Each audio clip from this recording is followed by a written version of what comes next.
we can start almost like acting as if we're preppers. Just start taking care of each other in ways, and then you have so much more time. You need so much less money.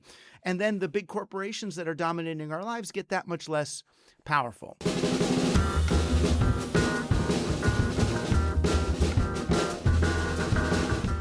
Welcome back to In the Meanwhile. I'm Marcus Harrison Green. And I'm Nora Kenworthy. Marcus, it's finally happened. What's that, Nora? Is the downfall of civilization or what? No, as you know, we had a completely dead news week. I mean, just nothing happened. You and I need to sit here and chat about the Emmys and late season baseball for a couple minutes. Go Cal Raleigh and the Mariners. Oh yeah. Yeah, no, I think it might have been a little bit of a busy week for you in the news industry. It was like, you talk about the pace of warp speed. I mean, my gosh, it was literally like every other half hour something was like, I was getting breaking news hits from Reuters, from the New York Times, from Mm, the Emerald, from the Stranger. It's yeah, it was let's just say I bumped up the meditation a bit, and my good. volumes actually, and the volume that I took. But anyway, I just got to say that, we've got meme wars looking like they're 3 bad posts away from an actual civil war. Democrats falling over themselves to sanitize the record of a professional troll, while Americans lose their jobs and their liberties for, not being sad enough. And then Marco Rubio, bless his sycophantic authoritarian heart, Mm. bless him. He's working to revoke the passports of anyone who criticizes Israel. And just to Yes. round it out, this hellacious news cycle, the U.S. Department of Forever War is out here doing extrajudicial killings of Venezuelans accused, Mm. not tried, just accused of being on drug carrying boats, which in most of the world are called war crimes. Mm-hmm. Not it to JD Vance, who said some foul things. But anyway, does that just about sum it all up, Nora? Oh, not even halfway, Mark. There's more? I've got a list for you. Let's see. On Fox News, we've got guests calling for homeless people to be executed. Oh, he was not fired though, right? No, I he don't think the wasn't. No, we person had plenty was of reporters fired this week, but not only for one. truth telling. Okay. Well, Um, that apparently what he said is not inciting violence in any ways.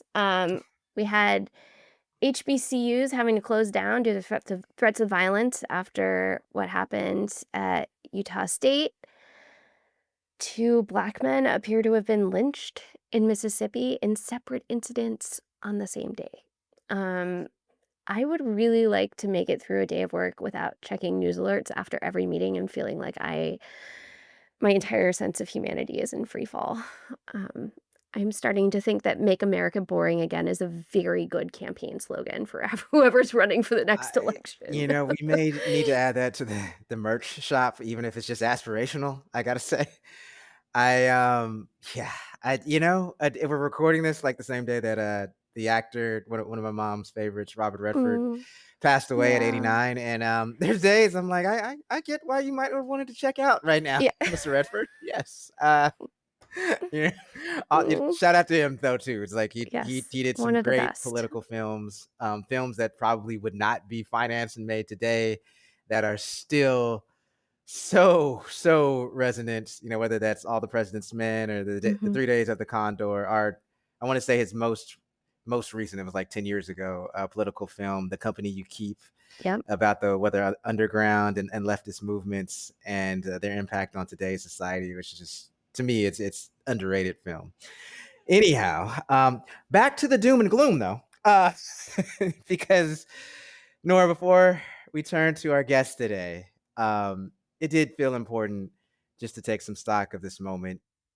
It's always hard to make sense of history while you're living through it, but it does feel like this week was just one for the books here. It You really know, was. Yeah. we on what the we're trying to get the timeline correct, right? But the day before, the commemoration of 9/11, and quite frankly, all that brought in terms of the Iraq War and so forth. Mhm. We had, yeah, obviously the shooting that took place in Utah of Charlie Kirk. We also had a shooting that ended up injuring two students in Evergreen High School in Colorado. Mhm. Not that far from where you grew up, and not Yep. that far from Columbine High School.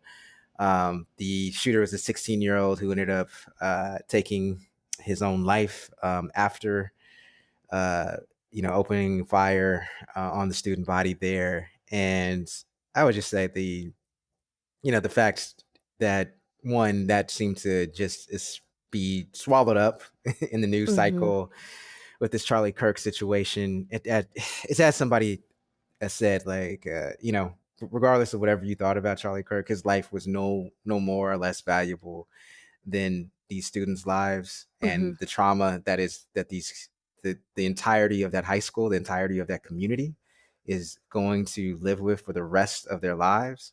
Um, I bring this up often on the show. My stepson, he has told us repeatedly that he does not want to go Mm. to high school in the United States Hmm. because of the threat of mass shootings and like all the nonsense and just downright misinformation, lies, whatever you want to say around, the Charlie Kirk Yeah. shooting. What ultimately this all boils down to is that we continue to have a violence problem Yeah. in this country. We've had a violence problem in this country since 1776. We have a violence problem in this country because nobody wants to truly deal with the root causes of this violence, right? We have also a problem with not only violence here in this country, but the fact that it is so easily accessible to perpetuate violence in Mhm. this country because we have a fetish of guns and we have more guns here than we have people in this country. Mhm.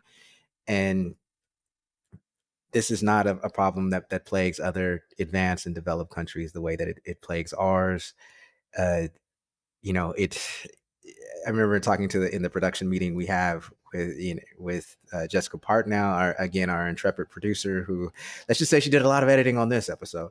Um, is is that the episode that we did not too long ago with Renee Hopkins about gun violence Mhm. is, again, it is never not topical, Yeah. and that is a shame, and it Yeah. continues to be a shame. And the fact that we have so many people going around wanting to blame everything but what it is, um, and using this. And look, I mean, let's just be let's just be blunt and candid and honest. It's predominantly people on the right who are weaponizing the Yeah. circumstances that happened in Utah with the Charlie Kirk shooting to then go and attack other people and to do attempts to put down leftist organizations, as both JD Vance and senior advisor to President Trump, Stephen Miller, Mhm. have outright, said, and I imagine that isn't going to look like anything that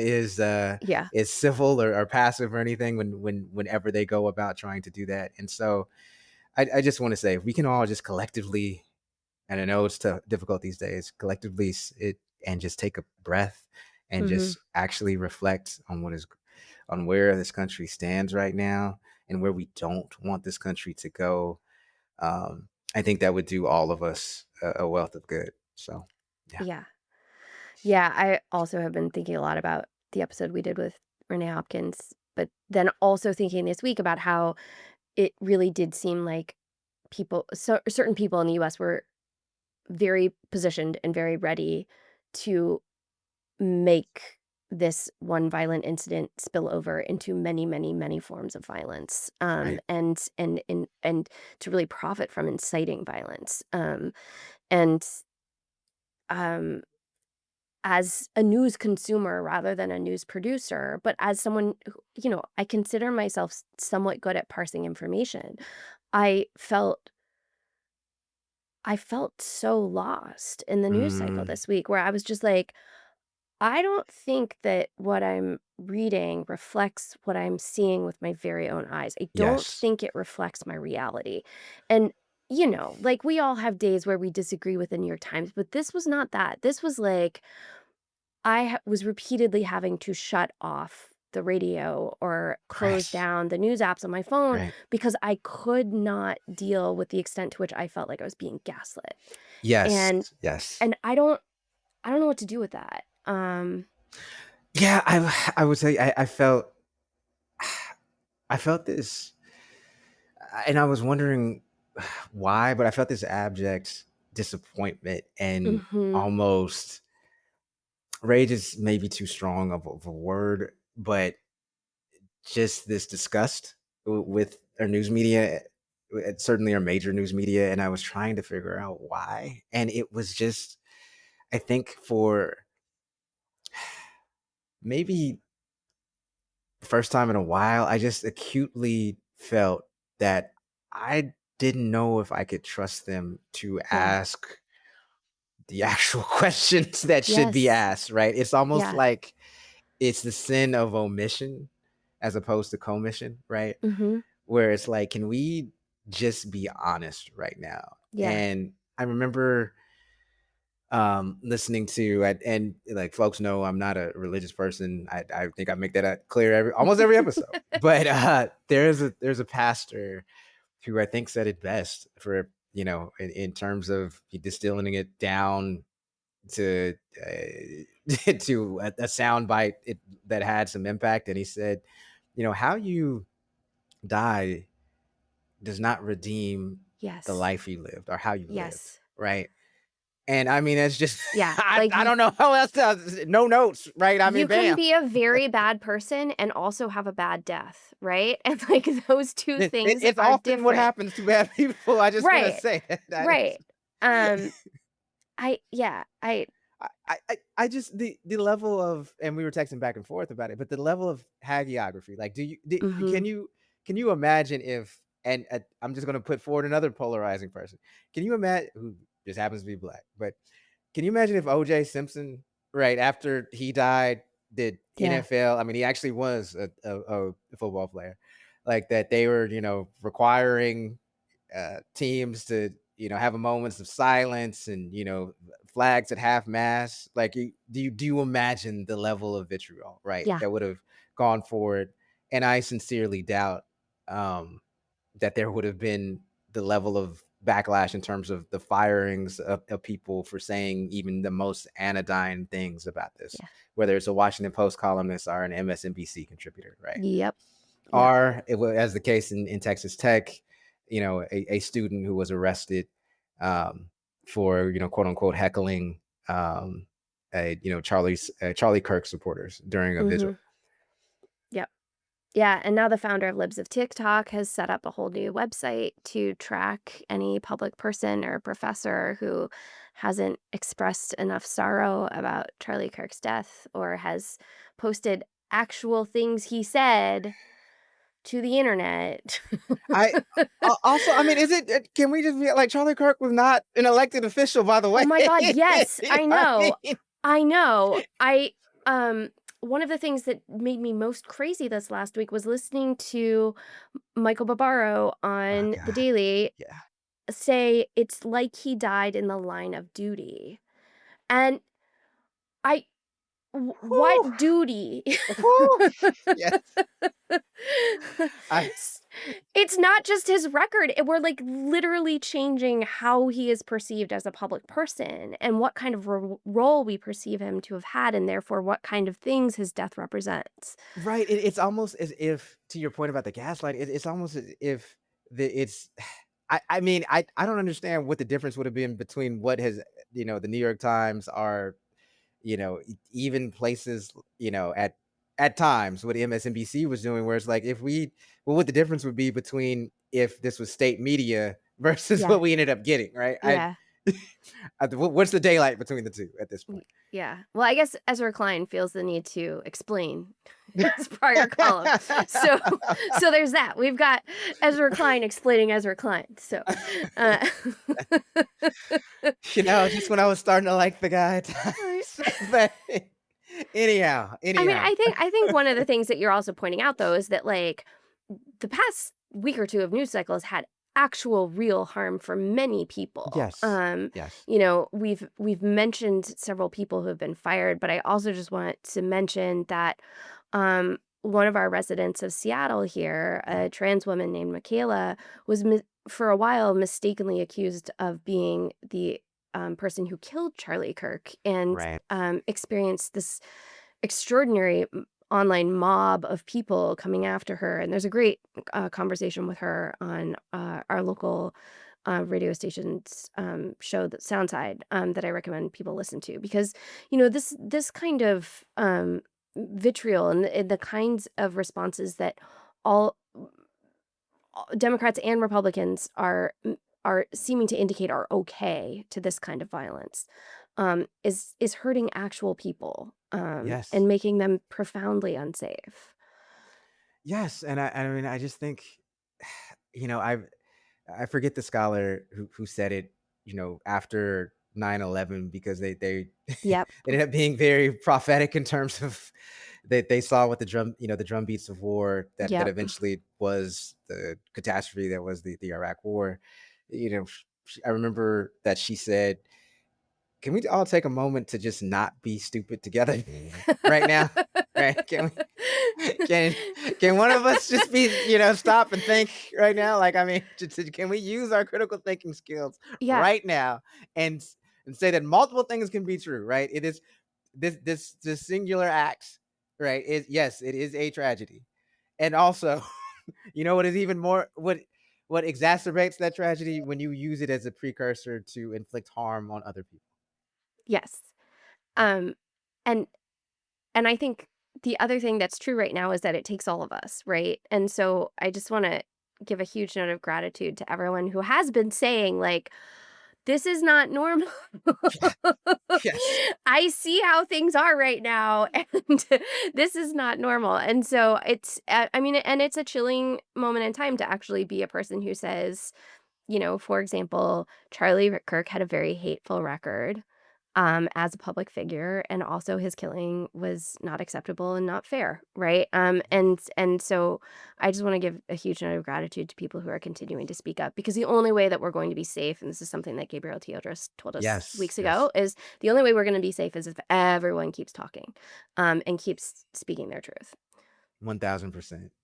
I do believe in, as I say, I'm not a religious person, but I am a person of faith in the sense of I do believe, right, that ultimately, truth and goodness does prevail. It may not in it may not in short order, but at Mm, some point in the future it will. I don't know when that point is, but it can't we can never get to that point, right, unless we have people of courage, to your point, willing to speak up, willing to act um in a way as we believe that we should act right now in this moment.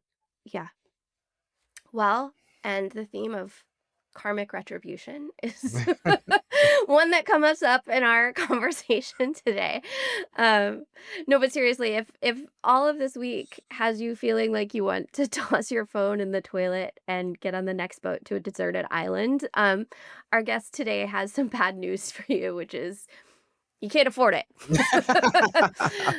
Elon Musk can, but you can't. Yes. No, but these escape fantasies occupy a surprisingly large amount of brain space for today's billionaires, from Zuckerberg's Hawaii compound to Peter Thiel's mega bunker in New Zealand to Elon Musk hanging out alone on Mars, wondering why no one else wants to join him and drinking his own piss.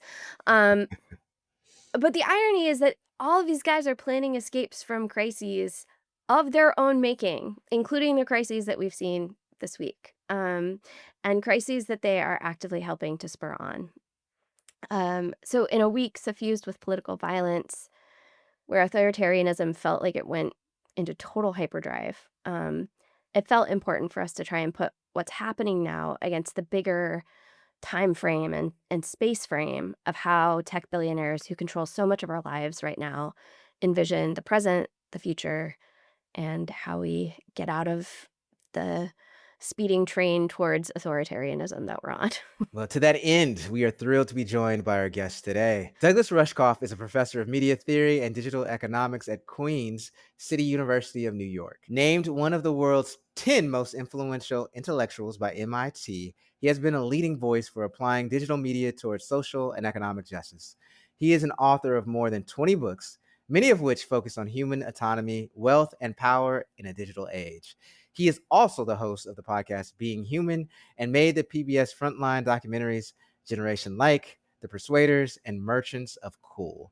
His latest book is Survival of the Richest: Escape Fantasies of the Tech Billionaires, a book that Naomi Klein said would make you mad enough to fight back.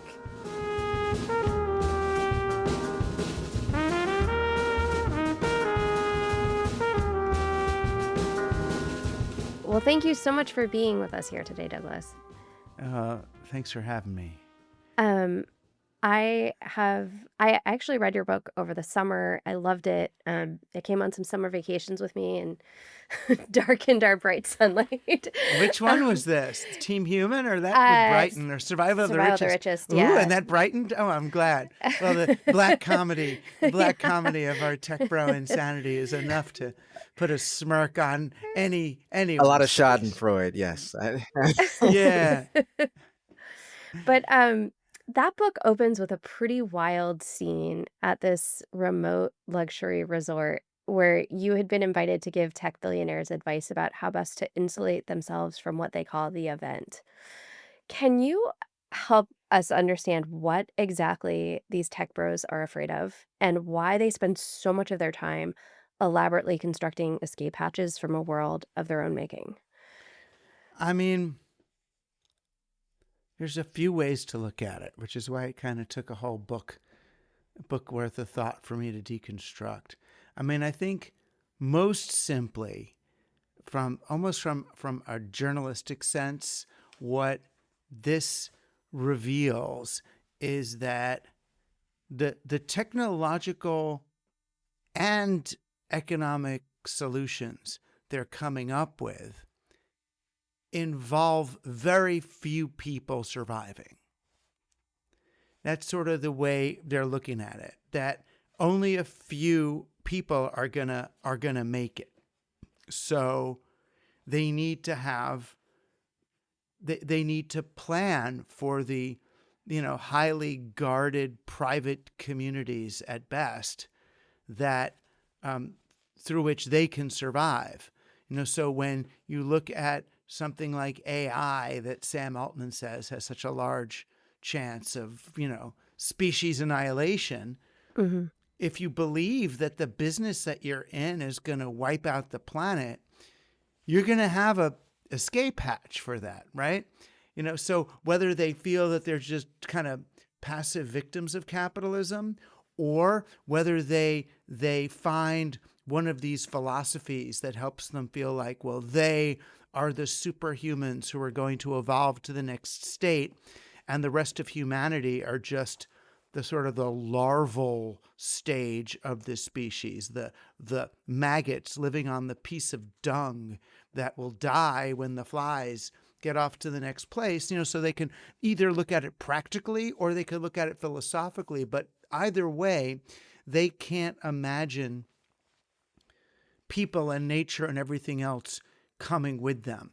And what I think it comes from, even beyond this practical, logical understanding that what they're doing is unsustainable, is a sense of guilt at what they are at the end of. They are at the end of a highly, and people get upset when I use this word, but a colonial civilization that's based in, and Palestine aside, that's based in willful genocide and slavery, right? That's the way, that's the way it went. That's what the West did. You don't have to apologize for that on this show.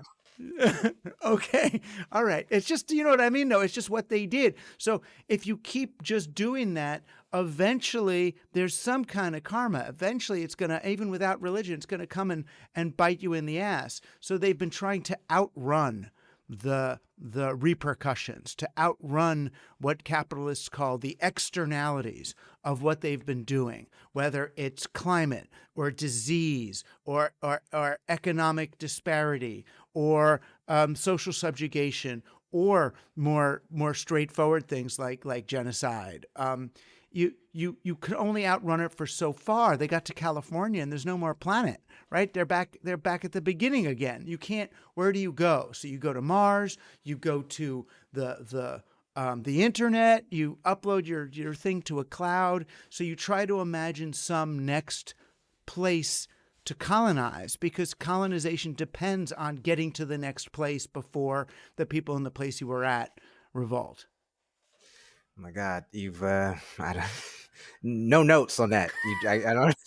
I, um, I have to ask you this just because it's obviously top of mind with our news cycle right now. But given the events of the past week, in which a young man allegedly shot Charlie Kirk at a rally in Utah. What's the allegedly part? Is the allegedly part that he's young, that he's a man, that he shot, or that it was Kirk? I think this happened. I think it happened. So you got attempts by Republicans and even some mainstream press to pigeonhole the shooting as a case of some liberal terrorism, even with like internet and digital culture experts who are pointing out that this young man was invoking a lot of dark meme culture around accelerationist violence. And that's something you've actually written about in your book. And so, you've talked about how Steve Bannon and others see accelerationism as a way to just quote unquote crash the system itself. And that this catastrophizing about the future is actually quite, the same the same type of stuff that goes on in Silicon Valley, except that in far right circles, the aim is to actually bring it on as quickly as possible. So I want to ask you, what evidence of such accelerationist culture do you see right now? And is it, I mean, it certainly feels like it. Is it accelerating for a lack of a worse pun, I guess. I don't. Yeah. I mean, there's as I'm learning, there's kind of two. Well, there's more than two, but two of the approaches on the right are in conflict with each other.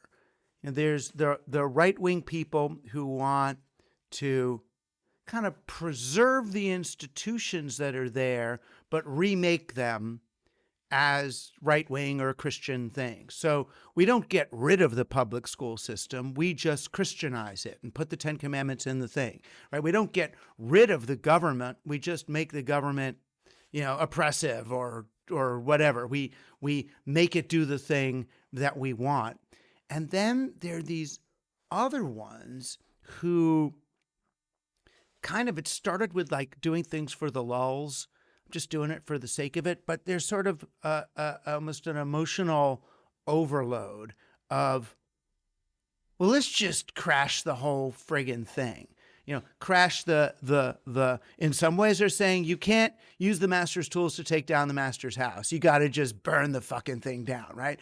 I mean, so that's sort of where they're at, is just destroy the whole thing. And so they would actually be mad at a Charlie Kirk, because Charlie Kirk is like, oh, let's have conversations. Let's get our people in the government. Let's support Trump. And they're like, and the thing they loved about Trump at the beginning was he wasn't really going to do government. He was just going to take it apart, dismantle this friggin' thing. And, let's let it crash and burn and see what's left. They don't have an after plan. There's not like something you do.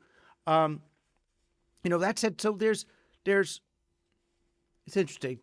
In the tech world, there's also kind of two branches that are almost analogous. There's effective altruists who believe that it's better than doing nice things for other people.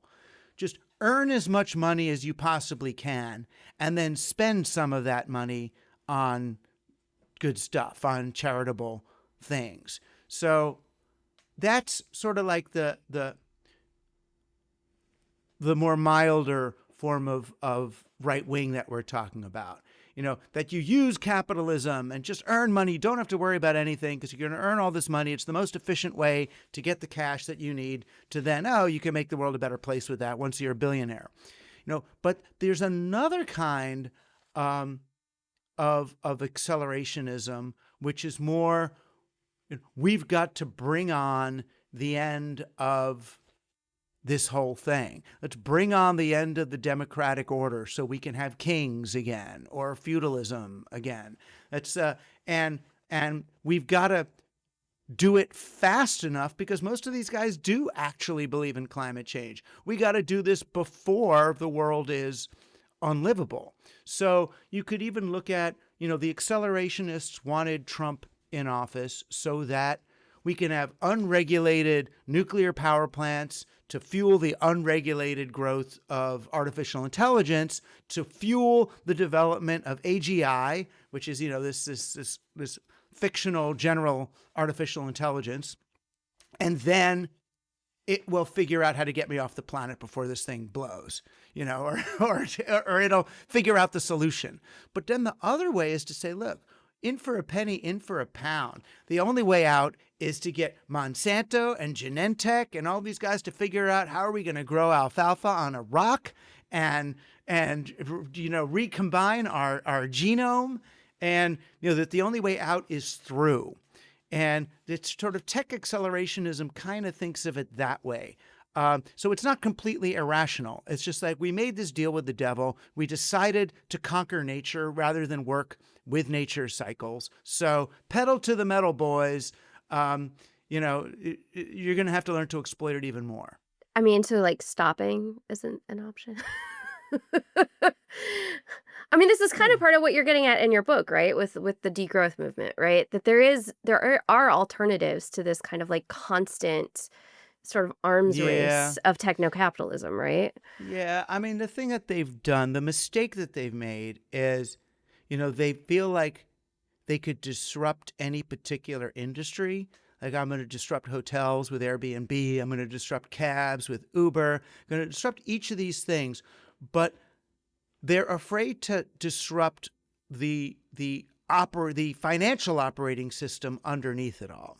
That's what they don't. That's oddly enough what they don't question. Except some of the early cypherpunk blockchainy kind of people were like, "Hey, maybe capitalism is also stupid." Some of the UBI people were also thinking maybe there's another way around this thing. But for the most part, however cool or weird their technological idea is, all they can think to do is bring it to like Daddy at Goldman Sachs and say, give me venture funds. And then Daddy at Goldman Sachs will say, yes, we'll give you venture funds, but you need to grow exponentially forever. And that doesn't mean usually doing whatever the initial thing was. You can't grow exponentially forever just giving people rides, just letting people send messages to each other at 140 characters, per message. It turned out Twitter could really only make about $2 billion a year. That was where they plateaued. And if I started a 140 character messaging app and I could make $2 billion a year on it, I'd be like, good job. That's fuck, man. That's pretty good. But the way they took their investment meant, no, the people who came in at $2 billion, they want to see $20 billion or $200 billion. So Twitter's got to become this, mind control, Skinner box, whatever it is, market research, ad political, I mean, it's worth most now to Musk as a, political mouthpiece because he can, affect government policy through it. But you had to have another way of growing the thing. So once you're tied to exponential growth, you've got to think about end games because, there's a limited planet here. So you think about what's the way that I'm going to either massively increase the surface area of the marketplace in order to continue growing exponentially. And they have a model for that. That's build AIs and turn AIs into the new customers of your products, because then there'll be all these infinite AIs that are buying data or the different stuff so your company can go. No one else will have a job. So if you have a company that's selling data to AIs and no one else has a job, you need guards and a castle to protect yourself from all the zombie people out there. That's why we have zombie movies, right? To all the unwashed masses and climate refugees that have no job in your crazy 3-person AI universe. So it's either that or you realize you're going to just use up the planet and have to get off it. So you basically get Trump and other unsuspecting Republicans to let you use the people and resources of the planet as the fuel for the rocket that you're going to use to get off the planet or out of this dimension. Just as you talk and just as things continue to play out, I'm just galled by the fact that we have these so few people with so much power with so little wisdom, and it just seems that so often, whatever these totems that they cite, whether it's the book Fight Club or it's Lord of the Rings, right? It seems like they're always learning the wrong lessons, right? They like the hyper masculinity of the book Fight Club or movie, but they forget the like anti-corporate message that's in there. You know what I mean? Like, so why like if you can explain, like, how come, why do we have sort of this psychological framework that, to your point, like it seems like limits are human boundaries are to be rejected at all costs. It's interesting. I mean, I think, not to get too philosophical, but I think it's because we have such a subject oriented psychology. We look at the figures on the screen, but don't recognize the ground in which we live. So we see the young wannabe drug dealer having a picture of Al Pacino and Scarface on their t-shirt. And I'm always like, dude, did you watch the rest of that movie? It's like, do you know what happened? They see the hero, they see the thing. So even if they have some of these whatever philosophies, there's that you would think would become sort of anti-capitalist or anti-heroic, they don't if there are heroes online who've made millions of dollars doing the thing. Well, to invoke another pop culture reference for what's driving the tech bros, you have this amazing sort of metaphor in Survival of the Richest, where you invoke the old Wile E. Coyote cartoons to describe this sort of common pattern of tech solutionism, where elaborate, increasingly militaristic and technologically advanced traps that get set by Coyote only to catch him rather than Roadrunner in the end. Right. And so you sort of compare tech billionaires to Coyote as sort of like hanging in midair after having run off a cliff and now realizing what they've done. Right. Um, and and and you seem to indicate that, nothing is really gonna save them from their own comeuppance, right? Is the comeuppance coming? Like, can a girl dream? Yeah, I mean, we all get hoisted on our own petard eventually, right? And I don't know. For me, karma feels very real time.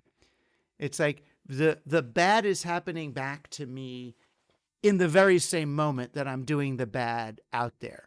I never like, oh, I'm going to do this bad thing, and then like a year from now, I'll get whacked for it. It's more like it's because I'm a little bit alive and aware, it's in the doing of it. I can feel the Hmm. part of my soul that's getting sucked out, from making that compromise. I like to think that these guys are feeling that on some level. You want to think that they're unhappy. They're not allowed to just be happy and then that you die and there's nothing after it and it doesn't get punished there or something. It's like, that's not fair. But I have to believe that there's a certain, even if they're not experiencing discomfort, that there's an emotional amputation, that they're stuck in some kind of a dopamine cycle. They're not genuinely alive. It like goes back to the biblical, where God hardened Pharaoh's heart. The idea is that Pharaoh did such bad stuff, he wasn't really truly alive anymore. He was more like an AI. You get so calcified. So I like to believe that. But no, but there are these moments. So when I wrote Survival of the Richest, it was before Trump's second term. And it was inspired, the book was inspired partly by January 6th, because a lot of the tech bros who were tech bro-y and knew that they were doing social media madness and driving everybody crazy with these things. And they were like, whatever, I'm making money. So it's your fucking kids doing it. My kids are in a Rudolf Steiner school. I don't let them touch this shit that I make. And then January 6th happened, and a lot of them just went, oh, fuck. Like, this has gotten out of control. We did something bad, and then they all go on that Netflix show, Social Dilemma, and they go, oh, this stuff is bad. Oh, we're so powerful. We made this, we're such powerful tech monsters that we built this stuff that can control everybody's minds. And, they kind of tried to undo it for a while. And then Kamala and Biden came up and said, oh, we're going to regulate AI. And then they all jumped. They all went to Trump's side because it was like, oh, don't you regulate our AI. We're a little bit guilty, but not that guilty, not to hurt our businesses. But there was that sense of, uh-oh, it's coming for me. And their response to the comeuppance, to being hoisted on their own petard, is to devise a way out of that. I come back to this theme often in our interviews on this podcast, but there has been this active attack on empathy. It seems like not just in religious spaces, but also in tech spaces. You have these people who sort of worship at times at the church of Peter Thiel or at the church of Elon Musk, right? Mm-hmm. And Elon Musk just last week, he spoke at that far right rally over in the UK. That was essentially denouncing, immigrants, to that country and so forth. And these people I've just even seen it anecdotally where you have young people who very much look at these people as role models. They want to be these folks, right? And they hang on their every word. And so I don't know how in the world I can tell my 13-year-old stepson's friends that this guy is a complete a-hole and just a terrible human being, and you should not try to emulate him. So how do we as a society, it seems like mocking these folks aren't necessarily doing anything, right? In terms of creating any type of change or what have you. So how do we beat back this tide? Well, the thing that we're up against is that the people who are showing the greatest signs of assholicness are the wealthy and most powerful people in the world. They're the richest 2, 3, 4 people in the world, and the president of the United States, the president of Russia, the leader of China. It's like, why? If they're doing something so wrong, the young person might ask, then why is our society rewarding them with the very most that a society could offer? And that's a hard question to answer to a younger person, because the environment in which they live values what those people do. Yes, one of my stepson's friends was just like, there's no incentive to be. He was trying to needle me. I understand, but he was like, there's no incentive to be rationale and nuanced and good, quote unquote, on social media, right? So why should it? But there's the operative word is incentive, right? If you are operating for incentives, then you are not in touch with the intrinsic experiential value of anything that you're doing. You incentivize something with an extrinsic motivator. So if you stab that person, I'll give you $100. The first couple of times it might be hard, but then you're getting lots of $100, so it's incentivized. So if we live on a playing field where these kinds of behaviors are incentivized, then we are going to lose in the war of incentives. But if we, in such an environment, can communicate the experiential intrinsic value of other kinds of behaviors, then we sort of stand a chance. It's almost asking, I'm asking, that's what I'm asking people. One of the things I'm trying to do in my work is to cultivate awe, real awe. Because when you're in a state of awe, whether it's from ecstatic dancing or seeing a baby or death doulaing an old relative or going into nature or taking mushrooms or making love, it's like, whoa, the boundary between self and world disappears. You experience yourself as part of this whole other thing. And it doesn't need to be incentivized because it's there for its own sake. That's what you can have sex to have babies, or you can have sex to have sex, right? You could dance to win a contest or to get laid, or you can dance to dance, right? And you can, at almost any time, you can fall into your breath and experience I sound like some Marianne Williamson thing, but she's right about this kind of shit. Or Dalai I mean, you Lama. are talking to Seattleites here, so Yeah, it's all fine. right, good. Yeah, but you guys drink coffee. No, satellites are good. Satellites are good. But I know what you mean. It's okay to wax spiritual.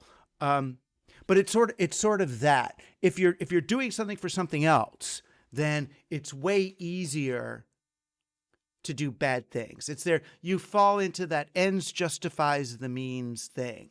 It's like, well, I'm earning this money for my family. I'm, going to do this in order to get to democracy. I'm going to do this in order to get to fascism, whatever it is that you're trying to get to. Whereas if you're doing something for its own sake, it's there. But this goes way back. This is why I go all the way back to, you can go back to the Bible, but you go to like Francis Bacon and the invention of empirical science, that nature is this scary thing that you want to be able to dominate and control and get away from. So you're going to use science and technology to hold nature by the hair and hold her down and submit her to our will. If you have a rapist's, and pardon for the trigger word, but if you have a rapist's understanding of control and pleasure and domination, then and it is, that is the colonial urge, that is the capitalist urge, is to be as far away from possible as the person doing the farming or touching the earth, and become the abstraction above them, extracting value from that, and I don't even want to call it labor, from that activity, then you're destined to disconnect yourself from your experience and go for these extrinsic incentive reward rather than the real one. So I think the thing is to get these kids back in their bodies, back in the thing. It's not about the sneakers that you're wearing. It's about the game that you're playing with each other. Thank you. Yeah, Also, I want to I say really that appreciate that. 2 times a year I get to have sex. It definitely is awe-inducing. So thank you. Yeah. Yeah. And next time, and I even recommend try it with another person. That might be, okay. You may be onto something. I don't know. I'm wondering if you can help us through a thought experiment. I could Because try. I keep just thinking back to this bizarre situation that these tech billionaires have worked themselves into, where they've created a world that is so hostile to their own existence that one of the questions that keeps them up at night is when I'm in my bro bunker, how am I going to keep my guards from turning on me, right? And I guess I'm wondering in a parallel universe, what kinds of conditions could these billionaires have created in our world to not need to have escaped it in the first place? What is the alternate form, if any, of sort of technology creation and world building that might have made this version of apocalyptic, tech futures not happen or not necessary. Does that make Yeah. any sense? Yeah. No, and I appreciate the formulation of that question, which is not, so often I go on shows, not even with right winger people, but with very polarized thinkers who are like, okay, so what would if we had no technology, we'd all die. And it's like, have I ever said we should have no Right. technology? It's like, no. I'm just saying that maybe, when we do it, there's, you even look at the Amish, they eventually incorporate pretty much every technology that we do. They just do it slower in different ways. Like Amish are allowed to use smartphones. They just have to go out to the barn to use it. You're not allowed to bring it in the house. It's like, Or like the and bicycle was once a very controversial technology. yeah, no, all these things were, and writing, but if you incorporate them slowly and consciously into your society, you can mitigate some of the harms before they take root. But there is an alternate universe. I mean, to be clear, the tech bros I spoke with were not worried about their guards turning on them until I brought it up, and that's because they were explaining to me their situation. I was just like, dude, you're gonna what? All right, so you're gonna have Navy SEALs. So then I was like, how are you gonna protect your bunker from the rest of us? And we all come storming up. And they go, oh, we got Navy SEALs. Like, okay, you got Navy SEAls. How are you gonna pay your Navy SEAls when your Bitcoin's worthless? And that's when they went, you're right. What do we do? As if like I'm some futurist sci-fi writer who's going to then come up with the shock collar or mind control CRISPR technology that allows them to do that. I think that there were and are still incremental open source shareware ways of building technologies and developing things, slowly with the approval of citizens councils, with, lots of trials. And there's that. The other easy one, at least if you only want to go back the last 30, 40 years, would be business models that don't require exponential growth, would be for them to formulate investment schemes that let the investor become 20 times richer than they were, but not 1,000, where you kind of cap it off. So if you had a regulated landscape, again, that said, look, after the first billion, it's done. That's as rich as you can get in this society. That would change things. But most basically, if it's like, it's not good for the investor or for the product for it to be required to return exponential growth forever. Like Pepsi and Coke, I've been to their, like stockholder meetings, and they're all obsessed with growth. It's like, if you've got Coca-Cola why do you need to grow? You're one of the 50 biggest companies in the world. You need to grow because that's the way their debt structure is formulated. So I think it's really that. That would have been a lot of it. Even the ones that we don't like Facebook and Twitter and whatever, wouldn't be nearly as awful if they were allowed to be merely highly profitable. But that's not the way the investment landscape works. They don't want profit. They want growth and derivatives on growth and so on and so on. And again, our tax is structured like that, where you get taxed really high for dividends and really low for capital gains. So people want stocks to grow. And then the people who have the stocks are far away. If you've got stock in a Filipino mining company, you don't really care that they're polluting the soil over there and killing little Filipino babies. It's like, it's over there somewhere. Just get my return, get my growth. So it's like, it's sort of that. I would look at not commerce, not even basic capitalism, but this exponential growth, solely growth-based capitalism is kind of a problem.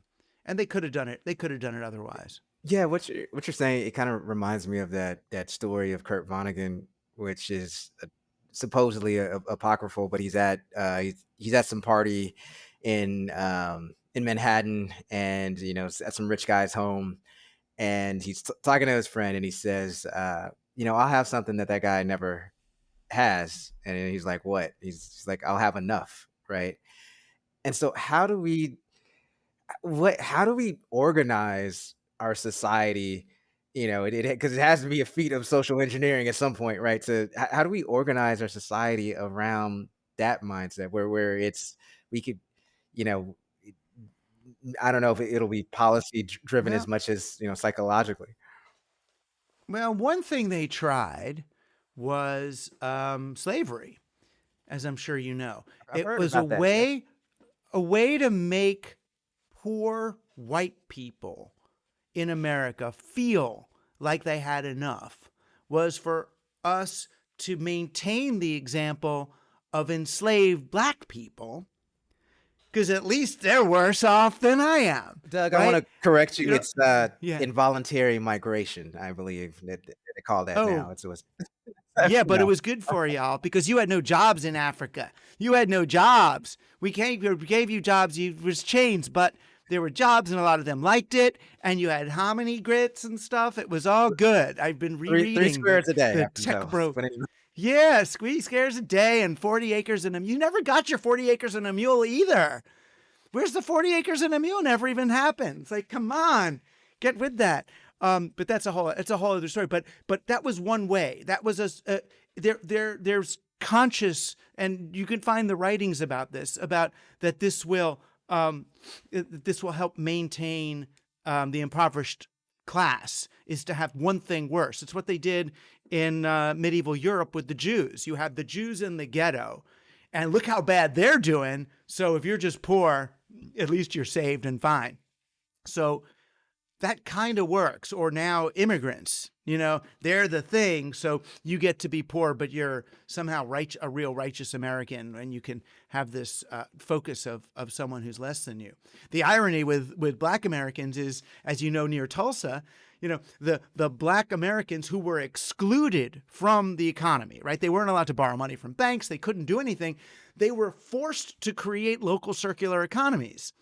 So they created, and when you create a local circular economy based on mutual aid and mutual empowerment, you do better. So the black people disconnected from the greater economy, which is an extractive, awful capitalist thing, they did better. So that's why the white people had to go in there and kick their ass, because it's like, wait a minute, you're supposed to be poorer than us. We disconnected you. This is impossible.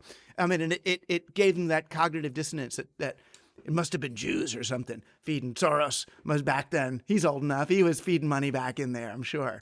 It was one of his plots. But there's sort of that problem. The only other way around it, I think, is with the slow, subtle, and unnamed reclamation of that very local economic activity. It's really, if I know you still want your iPhone and your Netflix and whatever, and you can still source that from big old corporations on Wall Street and let some New Yorkers have big apartments because they make those things. That's fine. But the other 80% of your stuff, you could be getting very locally. And I know there'll be arguments put out by studies by the Koch brothers that, local farming isn't as efficient as long distance, blah, blah, blah, blah. But they don't take into account the externalities. I promise you, growing carrots in China and shipping them to America is not the answer. It's not the way. And then our diets have to change anyway. We're living off, big agra, and you see the way that they grow and kill those animals and the kinds of stressors and hormones and God knows what you're taking in. Even in cage-free, range-roaming, tortured animals are still just as unhappy. This is what I talk about at the end of my book, is just start borrow shit from your neighbors rather than, I needed to drill a hole in the wall. And instead of going to the Home Depot to get a minimum viable product drill, I go to my neighbor and borrow a drill, and it initiates a series of social transactions that don't involve money, but don't involve money. There's, how many lawnmowers do we need on our block, right? Yeah. Who can do this? Who can do that? We can start almost like acting as if we're preppers, just start taking care of each other in ways, and then you have so much more time. You need so much less money. And then the big corporations that are dominating our lives get that much less powerful. It's Mhm. not great for shareholders of big companies, but for everyone else, it's really fine. Mhm. I mean, it is amazing to me at how many of our conversations with thinkers across so many different fields on this podcast have really ended with a call to more mutual aid, more circular economies, more like communal interdependency. It really does feel like there's a growing awareness that this is what we need to be investing in and relearning how to do because capitalism has taught us how not to do it for so long. Right. I mean, beyond the fact that it's fun, I mean, it is both the way to avoid disaster and the skills that you're going to need if there is disaster. Who knows how to forage? Who knows how to make biodiesel? Who knows first aid? So if you're already doing these things for each other, then if some shit hits the fan, the transition's not so big. You just keep going. You just get less of that other 20. You get less Netflix and iPhones. Which might be good for all of us. Yeah. Just thank you so much for your time today. This was, I will tell you, you've again solidified yourself as my favorite public intellectual of all time. Oh, So, but thanks. Thanks. So if I come out to Seattle, we can get some coleslaw or baked potatoes or whatever you guys do out a there. lot of weed Coffee too. Yeah. and weed. Weed. Weed. That's fine. I'll come to Seattle, have some weed. Sounds good. All right. It was great to chat with you. Thank you so much. And you.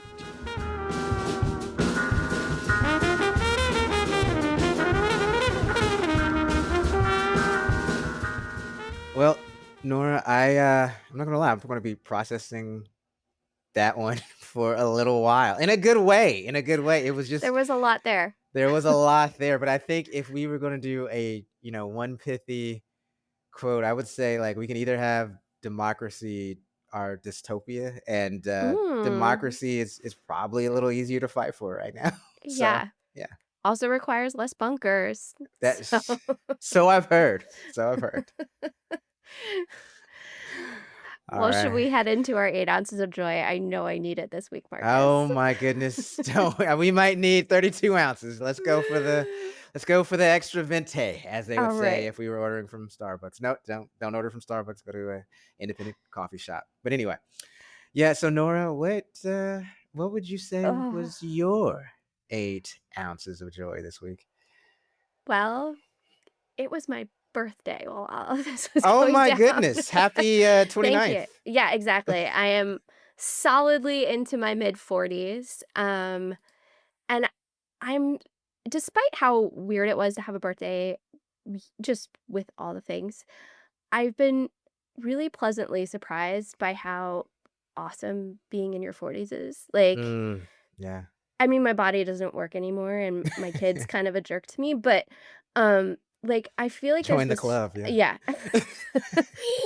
But I feel like there's this, like, my 20s and my 30s were so much striving and stress and work, and I feel like there's a freedom to just kind of be who I am in my Yeah. 40s that is it turns out I'm really weird, and I have lots of super weird hobbies, and, like, I'm just really enjoying getting to do that, and I think there's a freedom especially that, like, older women get afforded as they become, like, less attractive and less essential to society, where we're just kind of, like, left to, like, be in our covens and, like, do weird craft projects, and I'm enjoying that, even if it's a product of the patriarchy. You got to take the wins where you can get them, Nora. Exactly. I have some great, really weird craft projects lined up for this winter, which I will obviously be sharing with you. So.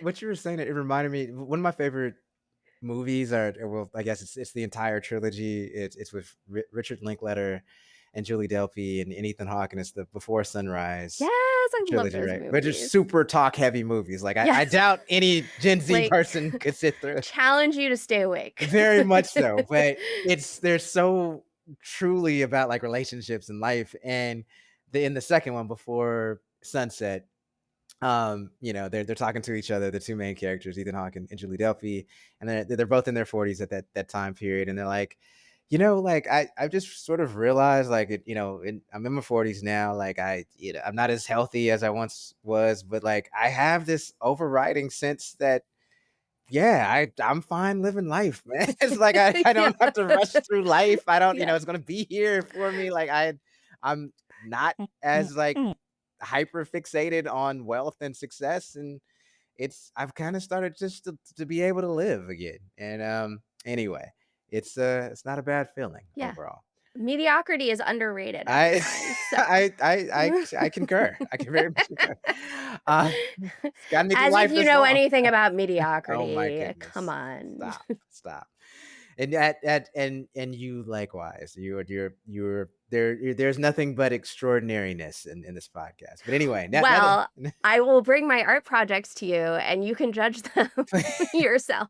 bring the art projects and the poetry from that poetry class you Dream referenced on. a couple weeks ago. Anyway, my 8 ounces of joy, just to be quick, it just goes back to the shooting that happened in Evergreen High School that ended up, getting sort of, short shrift in the news cycle. So the shooting at the Evergreen High School, um, there were students obviously who fled the scene, and they went to go knock on doors. They were just scared. They didn't know what happened, and they ended up knocking on the door of a former teacher and his wife. And I forgive me, but the article did not name his wife's name, so I just, to our listeners, I'm not trying to trivialize her, um, or anything that she did with helping out, but Doug and his wife opened up their home to these 18 students who were extremely scared, extremely traumatized, didn't know what was going on. And they were just there in their home for a few hours, just trying to comfort the students, trying to let them know that things were going to be all right. They took down all of their names. They ended up coordinating, pickups with their parents.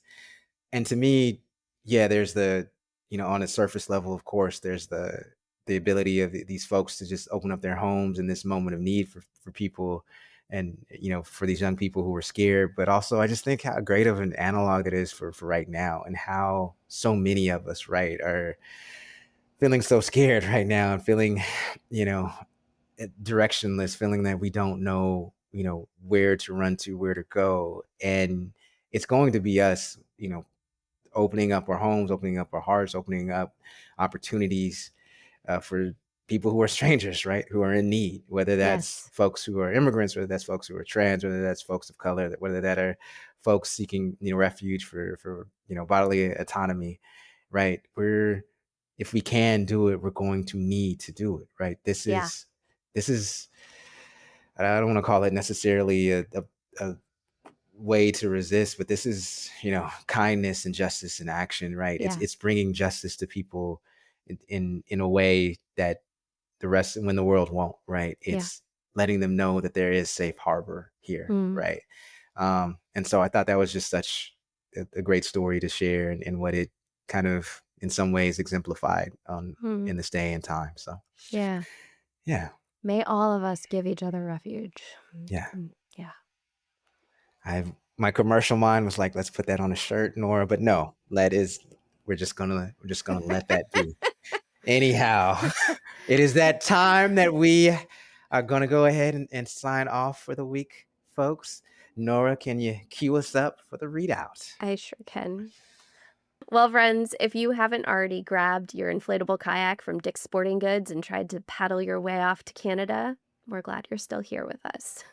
Now I'm imagining like little freedom flotillas of pasty Seattle paddleboarders headed up to Canada. Let's just ensure there are no US Oh, F-15s God. around, But Martin. anyway, I'm just keeping it a buck. I'm just keeping it real. Just keeping it real. I knew there was a reason to hold on to my paddleboard, though. In the meanwhile, folks, let's keep fighting like hell and keep up the organizing. Yes, and as always, a big shout out to our producer, Jessica Partnell, and our supplier of beats, Aham Aluo. You can find us on YouTube, Instagram, Threads, Blue Sky, and wherever you get your podcasts. You can subscribe to support us at inthemeanwhilepodcast.com. Thank you for listening, and we'll see you in the meanwhile.